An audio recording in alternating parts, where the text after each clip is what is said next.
Ze is krek kleer met de pabo. Willianne de Jong uit Dokkum. Joet zal ze voor het eerst verst aan de slag op squallen. Eerste dag dus. Nou, ik had er wel echt heel veel zin in, ja. Want het is nou net meer stage en leren en ik mag naar squallen als in de studie, naar de pabo. Maar het is nou echt van, ja, ik wil naar het werk. De squallen is geen onbekend terrein voor Willianne. Verliezen hier voel ze al in op de wegwijzer in Kolmerpomp.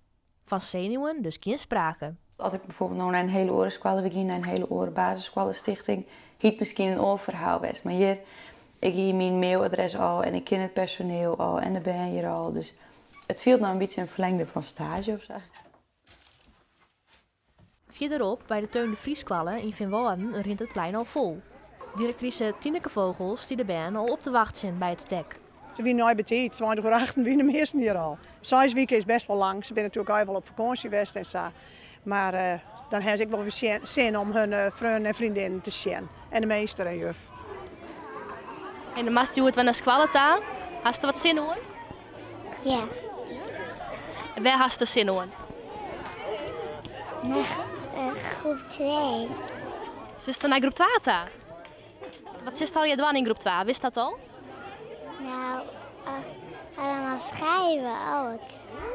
De band zit er net voor ten dauks vol om de bak. De klam leidt voor eerst in de oors op. Het is belangrijk dat je dan eerst met de groepsvorming bezig bent.